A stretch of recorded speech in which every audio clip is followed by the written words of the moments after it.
My guest for today's episode is Bhuman Dani. He's the founder of WickedGud. He's building in a very, very interesting category because what he's trying to do is he's trying to make indulgent food healthy in India, which is of course, something which is very, very important to do at the stage where the healthcare is in India. So welcome Bhuman, welcome to Game Room. Great to, have you here. Likewise, happy to be here. So would love to understand, Bhuman, that what exactly are you trying to build and what is the problem statement you're trying to solve with what you're building? Basically, our food is crude. All the empty calories, the sugar, the oil, the mystery of artificial elements that one can't even pronounce made me think twice before consuming them, let alone my family. And when I realized I wasn't alone, I thought I should change it. So there's something specific that happened in your life that made you think that should I consume this food or not? Not really. I've been looking at this for the last 8 to 9 years. I've been in this space. This is my second startup. The first one's also in the consumer space, which we exited to strategic investors. So been around, have been looking at certain categories, and very similarly here, I think if you look at consumer packaged food today, it's dominated by 4 ingredients: maida, oil, sugar and chemicals. I think our families definitely deserve better. So that brought me to the mission statement of this company, which is to unjunk India one kitchen at a time. The brand promise became wicked taste and good ingredients. The problem we are solving is the problem of every household, including mine. I have a 4-year-old and a 2-year-old. My wife and the 4-year-old keep quarreling on what to eat and what not to eat. Kids end up dictating consumer behavior. Mothers end up domesticating junk. So if there is a way to create a win-win in every household where kids get to consume their junk and mothers get to give it to them with peace of mind and without a second thought, that's exactly the zone that WickedGud wants to play in. Now, WickedGud the brand, because we are trying to transform wicked indulgent junk into good nourishing meals prepared by mothers. So WickedGud as a word became resonant with the target audience we're trying to cater to. And wicked in today's Gen Z terminology is not something that's wrong or bad. In fact, it's a slang for something that's overtly good. How was the party last night? Oh, it was wicked. So WickedGud as a brand name really resonated well with our target audience and be with what we want to build. And hence here we are. So what are generally the ingredients of your product which makes it healthy and which makes mothers feel safe that हम WickedGud दे सकते हैं अपने बच्चों को? So I'll first start with the categories of how we came about what we are doing and then about, of course, the ingredients. We went more from an element. Thankfully, I had good advisors from day zero. We had some, industry veterans. So we literally locked ourselves in a room and looked at the world of parameters such as market size, growth rate, net operating margin, penetration both online, offline, AOV since it was a COVID first brand. As much as I'd love to change the world, there are limitations from a manufacturing perspective, from an ingredient perspective, which eliminated certain categories. The core of food and beverage in India is taste and price. You may be supremely healthy, but that's more a discovery than a consumption driver. So whatever we built, we had to have taste and price at the core. Basis this understanding, after this elimination methodology, we were left with about 6 or 7 categories. Couldn't start with all at day zero. So picked the top 3 and started. And given the AOV of pasta was high, we created pasta, noodles and chips out of dal, chawal, chana, oats and atta. The basic constituents of an average Indian meal, which is why the protein and fiber is significantly higher and the net carbs and saturated fat are significantly lower as compared to incumbents. If you take any instant noodle in the market and look at the back of pack, first ingredient maida, second ingredient palm oil. We've made it using a SCAD technology, steaming, convection, air drying. So not a drop of oil is used in the entire process, resulting in the saturated fat to be 96% lower as compared to Maggi, Yippee, the likes. So ये जो आप technology use करते हो, scat technology, is it something which you guys discovered on the way? Because I am just trying to understand कि why is no one using it. मतलब सब लोग तल क्यों रहे हैं? Because no one really thought of health in these categories. I think it's high time where parents have now started to watch what their kids are having, and it's high time that we do change as a nation. We're not proud to call ourselves the diabetic capital of the world, nor are we proud to be getting into the higher obesity levels. So I think it's extremely critical and important for a change to happen in this country for the better and to rebuild the trust that consumers had in food. I think today people avoid food because of the broken trust that they have and because of the tokenism that large FMCG companies have been displaying with consumers. I think that toiling around and playing around is history. We have people like the food farmer, like Prashant Desai and 100 others who are calling them out, and in some cases even litigation happening. So I think it's imperative that at least young and given the demographic profile of this country, it's really helping build that health and wellness narrative really well. So do you have a healthy alternative for Maggi? Absolutely, yeah. In terms of taste, it's almost there. And in terms of ingredients, it's made out of, as I said, oats, lentil, whole wheat, and brown rice, which I'd be much more comfortable feeding my kids than maida. Even in the seasoning, there's no MSG, there's no harmful chemicals that can really harm the human body or even kids for that matter of fact. And lastly, as I said, not many people know, but every instant noodle is deep fried. We haven't used a drop of oil in the pack noodles, and in the cup noodles we've used oil, but we've used rice bran oil instead of palm oil, so the saturated fat is significantly better. So when you travel deep in the interiors of India, I think one thing that most of the Indians relish is Maggi, which is served at nooks and corners, जहाँ पे आपको कुछ भी नहीं मिलता है. Like Maggi is just absolutely the go-to food, at any hostel or anywhere Correct. in India. So do you think, what is the journey of Wicked Good? मतलब what kind of target audience are you? There could be a aware urban Indian mass premium target audience, or there could be that entire Bharat who kind of consumes Maggi. So do you see Maggi moving towards Wicked Good noodles? What is the target audience you are catering to? Well, I don't think we can ever get to that level yet because of our distribution. They're probably available in more than 10 lakh outlets. We're there in 2,000 outlets at the moment. But definitely a mass premium brand is something that we're building, because majority of our retail sales happen in GT stores and in Reliance Smart Bazaar and D-Mart stores, which is where mass premium India shops. Our sales do not happen much at the likes of a Nature's Basket or premium outlets. In fact, some of them have not listed our products because the MRP was too low. So we faced different kind of issues and challenges. We priced our product at 30 rupees a pack, which as an average selling price is extremely economical as compared to the incumbents that are there. You have your your mass brands at 14 and 15 rupees, some of them at 25 and 30 rupees. So do you price at the same price as one of the mass brands, but without all the junk and the crap that's in it? I think it's a no-brainer. Which is why we've seen a lot of people, accept the product and the brand at Reliance Smart Bazaars, at D-Marts, and of course quick commerce now as well. So when you build a consumer brand, मतलब आपको report card बहुत instantly मिल जाता है. Either you have a very delighted consumer, or consumer who just doesn't like your product. So what has been the best report card that you have got, and what has been like the weirdest report card that you would have got? Well, you can't build a product for the entire country. We go by the philosophy, if you've launched the perfect product, you've launched too late. You lost the battle already. I think for us, it's all about the quest for improvement is a given for us. Every production run that we do, we try to improve it than what we had earlier. So when we launched noodles back in 2022, the product that we launched and the product that we have today, there's a world of a difference. Significantly better in terms of texture, significantly better in terms of ingredients, significantly better in terms of the length of the noodle. So there are a lot of attributes and parameters that one has to look into before you get the perfect product out there. And if you ask me, do we have the perfect product even now? Probably not. And I think probably get there in a year's time or 6 months time, where taste profiles are changing, the way people consume noodles are changing. So we need to cater to every small thing and ensure that at least 80% of the population is happy with the product. So how big is your team? We're a team of 120 plus professionals, majority of which are feet on street, because as I said, retail is now big for us. These are area sales managers, sales executives, sales officers, promoters at store level. From a back office perspective, will be about 20 of us. So what kind of, because you are also a single co-founder, which itself is, a tough journey. I don't know whether you'll call it a tough or an easy journey. So what kind of, manager are you? Well, I think I have a very good core team, which sort of deals with day-to-day operations of managing the kind of people we have. But at that said, in such an early stage startup, the buck always stops at the founder level. So every small decision, whether small or big, ends up, I'm the bottleneck most of the time. So it's tough, but this is the second time I'm doing it. So it's slightly, or rather known territory, so to say. You know that you're going to fail 100 times and win one every day.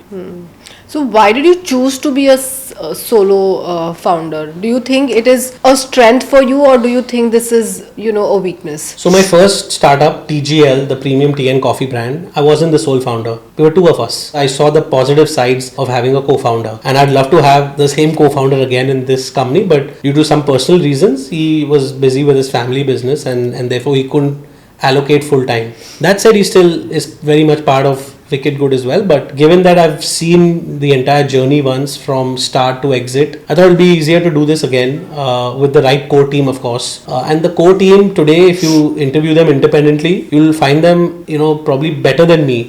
They're all co-founders of their own size. So I think it's important to have the right core team very early in the game. So how did you hire your core team? Are those people known to you, or you hired them and you got all of them together? I don't know any of them. They different. I mean, certain times through recruiters, certain times through LinkedIn, sometimes through references. Sometimes you just bump into someone and have a conversation, and you really like the way the person thinks and the attitude. And then there are investors also who connect you to the right people. So we've built it. I mean, it takes time. It takes a lot of energy, and you'll not get it right the first time. So there's been quite a churn as well. But I think I can confidently say today we have a very good core team. So you spoke about churn, which is, I think, pretty much common in the startup system. So correct. What has, I think, for me, what happens at Scrabble is that every exit, that happens, which also makes me think that why did we part ways? There could be some gap when it comes to the employee, and sometimes there could be a gap when it comes to we as an organization. Oh, 100%. Well. I mean, it's never only the employee, it's always us. There's always a fitment that, doesn't go well. We're not able to motivate them to perform better, or we're not able to motivate them to stay on. They clearly find a better opportunity somewhere else, which is why they plan to leave. But there's also one other element, which is Gen Z today. I think the way we thought and millennials and before millennials thought is very different than the incentives are very different. So I think as a founder, it's important for me to think on the incentives how Gen Z today think. It's very difficult, but you sort of need to understand their motivations, you need to understand their pain points, and try, if you really want a good culture in the office and people who can stay longer, then you'll have to really do some small things which motivate them to stay and continue. What kind of small things which WickedGud as an organization do? I don't think we've done much yet, and again, thankfully majority of our core team is not Gen Z, so that really helps, but the level under the core team are all Gen Z. So I think my core team will be better able to answer this, but I do know that we give a 1 hour break every day, and you don't have to take it together. You can take it in bits and pieces, because people need a break sometimes when there's a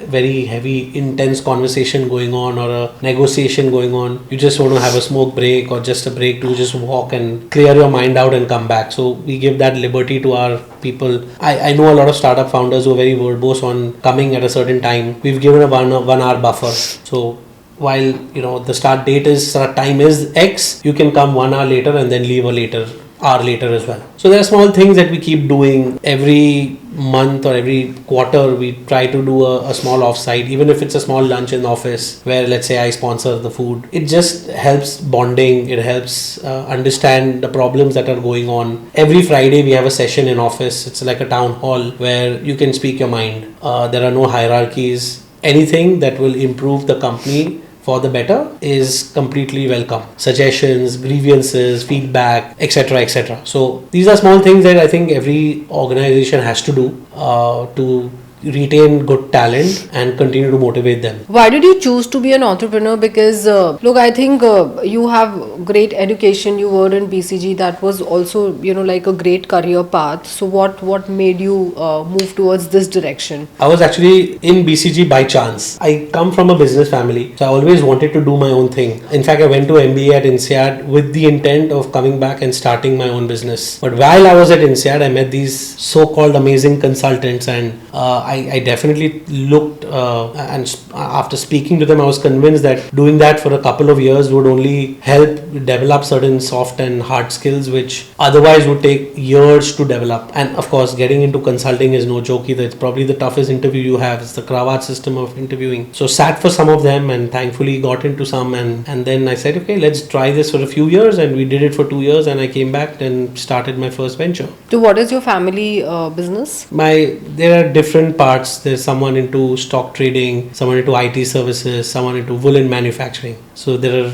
my uncle, my grandfather and father ended up doing different things. You never chose to join your family business? Not really. I always wanted to do something of my own. Entrepreneurship was my passion right from probably I was in 7th or 8th grade. I always looked at myself as an entrepreneur, and I needed a formal education just to develop certain skill sets which would help me in my entrepreneurial journey. And that's my story. So I've seen you on Shark Tank as well. So if you have to advise a early stage founder, like what type of founder should go to Shark Tank, and why you should go to Shark Tank and why you shouldn't go to Shark Tank? There's no reason why you shouldn't go to Shark Tank. Also, I don't think you have much of a say because it's extremely competitive. You should definitely try. If possible, if you get in, you should definitely go. There are only benefits if you are a consumer brand, more so, because when people are actually viewing it, your followers are going to go through the roof, your orders are going to go, it will be out of stock for the next 1 week. And if people like the product and if your product has some strength in it, it's going to sustain. I've seen two sides of consumer brand stories where suddenly there's this huge spike after Shark Tank,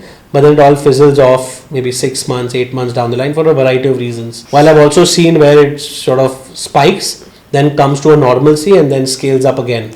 We probably come in the latter where we had a huge spike and then things normalize, and today we are 20 times what we were pre-Shark Tank. Oh wow. So for any food and beverage consumer brand, or any consumer brand for that matter of fact, Shark Tank will change your life for the better, whether or not you get a deal. Of course, you need to be aired, which again you don't have much of a say, but pray that you are aired. Oh, so ऐसा भी होता है that you shoot an episode and you may or may not you may not get funding and they choose not to air your episode. ये भी होता है. You may choose to get funding and they may choose not to air you. ये भी होता है. ये भी हुआ है. अच्छा. With at least 4 founders I know of. तो why would they मतलब मसाला वाली स्टोरीज को ज्यादा एयर करते हैं, मतलब what is the criteria, like why would they choose funding के बाद भी not to air I don't know that honestly. I think someone from Sony will be able to answer that, but I'm sure they have their reasons. There must be something, but I know a couple of founders who definitely got funded, but their pitch was never aired. I think for a consumer founder that would be very brutal, because all you go for is to get aired so that everyone knows about your product. Yeah, I mean that's the worst part, right? I mean you've got a deal and you've still not been aired. Or I mean you've gone in, you've done all the hard work, but you've not been aired. There are many such examples. So I have also come across founders who have got a deal on the show and then probably the deal fell through 6 महीने के बाद, because जब तक आपने due diligence किया उनका business ही बहुत ही opening the Pandora's box.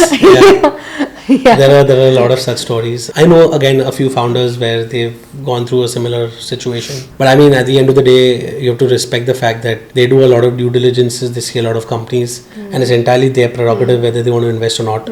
When you come on a show, you have absolutely no idea of what A, the founder is, B, what numbers are being done, what is being said is actually being reported. So giving the benefit of doubt there, I think everyone deserves to do a proper due diligence before investing their hard-earned money. And if anything they find in the due diligence which makes them uncomfortable, then it's entirely their prerogative and you must respect that. So I don't know, look, these are all hearsays. So there are founders who also say that the due diligence went through, but it took so much time that our business matrices changed completely and it was just not making sense to take money at the same valuation, because in 6-8 months things kind of changed completely for us. So again, so now in this case I think the investor lost out and not the founder, because the founder said no, I don't want money at this valuation. But so I'm sure they would have another backup if they didn't want to take money at a certain valuation from one of the sharks.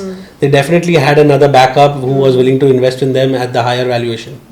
So that's where the sharks actually lost out. What are the consumer brands who have built in the recent past, that you look up to? I think the Whole Truth, definitely. I think all consumer food companies should look up to him. The way he's built it, the narrative, the approach, I think I'm a fan. Plix, another brand, I know Akash and Rishabh. I think they've done a fab job. In fact, I've been following them since day zero, so I really, really like the way the brand shaped out, and now of course they've exited. Another brand that probably comes to mind would be True Elements. I think I was a fan of their products. I used to have their muesli all the time. And again, the way Puru and I forget the other co-founder's name, but the way they shaped it was extremely good. They were very true. None of their products had the crap. You see a lot of companies start as really healthy, but then they understand that health is not as valued by consumers. Yeah, it doesn't sell, yeah. And then they change their mission statement, and then what ends up being is something which is very different. But I think hats off to those guys. They ended exactly where they started in terms of the core product offering and the kind of ingredients and attributes it had. So yeah, these are 3 brands that I really respect the way they built it.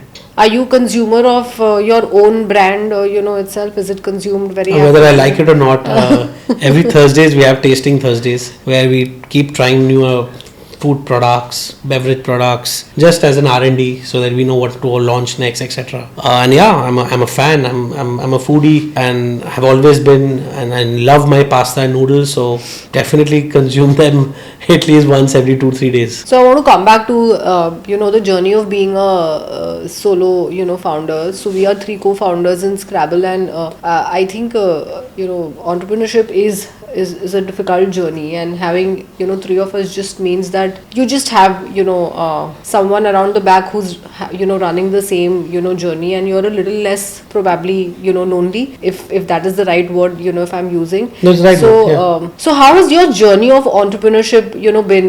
Oh, extremely tough. I mean, it's not easy at all. You have to give up a lot of things: family life, family time, friends time. I mean, you don't have any bandwidth at all, and I have 2 kids, and now with them to not see them, by the time I come home they're sleeping, so I make sure that I drop them to school or at least spend half an hour a day with them, but it's extremely difficult. And if things are tough, and they will get tough, by the way, and if you don't have a financial backing or if you don't have money, then you have to depend on your wife or your supporting half to run the show. And by just that definition, it may be very glamorous for the outside world to start your own company and do it, but the efforts and the many times where you fail and feel just want to shut down and finish everything is humongous. And that kind of pressure, the mindset, the stress, it's something to be an entrepreneur. It's like chewing glass.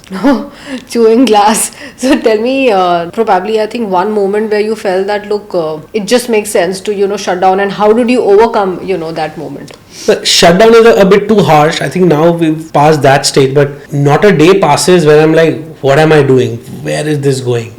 And because the mindset has to be, you fail 100 times, you get up, you do it again, and you go for that one win a day. That one win is extremely critical. But the 100 failures are more important, because there are people with one failure, they just run away. The entire culture of the company has to be, I'll fail, I'll learn, I'll repeat. I'll fail, I'll learn, I'll repeat. A mistake is only a mistake if it's made twice, otherwise it's a learning. So I think every failure is a learning, where you learn something, you get up, and then you go towards your goal. So what has been your key learnings? So if I have to look at you before entrepreneurship versus you now with 2 businesses that you've built and running. So what changed in you as your person? What has been your key learnings? Well, both of them were in the food and beverage space in consumer India. So I think the first biggest learning for me has been the 2 primary drivers of consumption in India: taste and price. You may develop something else, which, let's say, health. It's always going to be a discovery. Everything revolves around taste and price. Second, I think, don't go after outcomes. Do your best, do your bit. Outcome is the sight. The path to the outcome is the insight. I think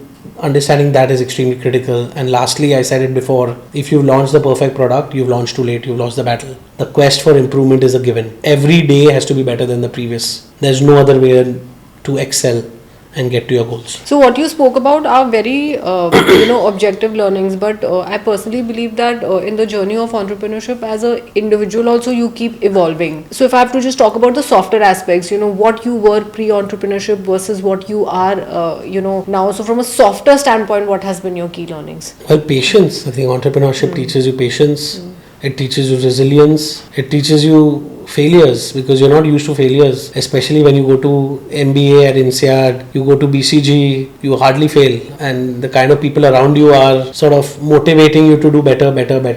It's always up or out. Here you can't have the up or out attitude, otherwise you'll be out every day. So resilience, patience, just that mindset and attitude of taking maybe 100 punches a day, but still getting up the next day and trying to land that first punch. So you have Shilpa Shetty as your brand ambassador, right? सबसे पहला तो how does these celebrity brand ambassadors help consumer brands, because there are few brands who have scaled up and not chosen at all to have influencers. Of course. And there are few who have chosen to have celebrities. और आपने शिल्पा शेट्टी को क्यों choose किया? Like what is the association between WickedGud and Shilpa Shetty? So if you see her all the brands that she endorses, she's extremely careful and choosy and picky. She only endorses brands that she can feed her family. So she won't ever endorse any of the colas or any of the crap or the junk. So it was inbound, and her manager actually reached out and said she's a consumer of your product and the family really likes the products. Oh wow, it was inbound. Yeah. Wow. And so it was too early in the game for us back then, but it was pre-Shark Tank or post? Yeah, it was. So she reached out to us pre-Shark Tank, but the announcement happened post-Shark Tank. Just the timing of everything. She was the first investor one of the first investors in Mamaearth as well, and Titan Capital was the first investor in Mamaearth. Titan Capital was the first investor in us, and that's how, when I was on the fence because it was too early, I felt 6 months and you have an ambassador already. Plus they are expensive also, right, to afford. Yeah, I mean at 6 months into any company, you won't get any valuation other than 20-30 crore, etc. But still, I think having her has been extremely valuable because she's an embodiment of health in this country. She's a mother herself, so she really fit the entire brand thesis really well. And of course, the fact that she only endorses what she can feed her family also gave us that additional push. Her yoga sessions, her cooking videos, food has been a core of what she talks about. Yoga has been a core of what she talks about. So I think this brand really fit well with what she does in her life and what we wanted out of an ambassador. And I think having, for a consumer brand, having an ambassador is important. Of course, the economics and all you have to work out, and it has to be a win-win for both. But yeah, I think since she's come on board, our numbers have really gone through the roof. But is it like similar to what happens at Shark Tank? Like it's a spike for the moment, and then people kind of move on. Another celebrity endorses another brand, and then you no. But thankfully, you have them for at least a 2-year or a 3-year time frame. So you don't only do a video once with them or a reel once with them. You probably do it every month or every 2 months, depending on how you have your contract with them. And so those spikes will keep happening because they'll keep endorsing the product, and even unknowingly when they are doing interviews, they might speak about WickedGud if someone asks them about their lifestyle, about the kind of products they consume, etc., etc. So when that gets ingrained with someone like Shilpa Shetty, I think it's a statement. Plus, we have her on the packaging, so every time you consume a WickedGud product, you won't miss it for sure. So you also mentioned that your TG is mass premium. So how do you define mass premium? So there was a study that BCG did back in the day where they took the Indian population and broke them income-wise as elite, affluent, aspirational, and the next billion. The next billion was the one that was degrowing. There was people earning, or other families earning, less than 50,000 a year. 50,000 a month. And then there was the aspirational segment, which was growing the fastest. So as a brand, we wanted to build an aspirational brand. Yes, elite and affluent was growing, but it's less than 1% of population anyway. So even if you were to build something, it won't be venture interesting. So for us, building that aspirational segment, or rather catering to that aspirational segment within that young Gen Z consumers, millennial mothers, was critical, and that became our TG. So that is what income group? Like typically the aspirational customers will have what kind of income? 50,000 plus per month as a family. Family of 2 people earning. That's the kind of income proof that. So I'm assuming that if you're earning that much, then you also fall under the category wherein you are educated. No, not necessarily. I mean, education in food and beverage is still a long way to go for India. I think people have barely started to look at back of pack. For them, it's just a brand, and it's just a certain price point and a certain taste profile. Yes, it is improving. People are now talking about only single token words such as maida or sugar or oil or frying. So as long as you can cater to some of these things in your product, like in our case, there's an interesting story I forgot to mention. The product we launched this brand with has been discontinued. So we've seen our set of failures already, where we launched the brand with the product of a gluten-free pasta. Now, as much as I can still swear by the product, beyond a point it didn't scale because we got insights from the average Indian consumer that they cook pasta in a cooker. Now when you cook a gluten-free product in a cooker, it's going to disintegrate and become a mush. But these are small insights where you try to understand how mass premium India thinks, and then cater your product to cater to their requirements and your audience requirements. My last question, is that why would you take that, punch? Like, what is the larger mission statement? What are you kind of, chasing? That's a very important question. I think that motivation has to be there. The grounding has to be there. So I think for us here, it's about offering healthier, nutrition-rich stuff for kids in India. You don't want to give them what's currently the existing status quo is pathetic. If we can change the lives of even 100 families, that gives me a lot of satisfaction. Of course, money is an end goal, because with time, and if your brand does well, you end up making money as a bygone. But the day-to-day mission has to be to improve lives, to cater to your audiences, and to make them happy. And the only way to do that is build a tasty product, have it priced in an economical manner, and then if at all it is healthy, then you're in the right zone. Thank you so much. Thanks, Bhuman. I think your problem statement really resonates with, me, because I'm a mother, myself. Right. And if someone is able to, do this in India, you'll technically change how the next generation, looks like. Absolutely. Within the Indian ecosystem. So thanks for building a wonderful product, You. for kids. And it was great having you. Thank you for your time. Likewise, wonderful talking here.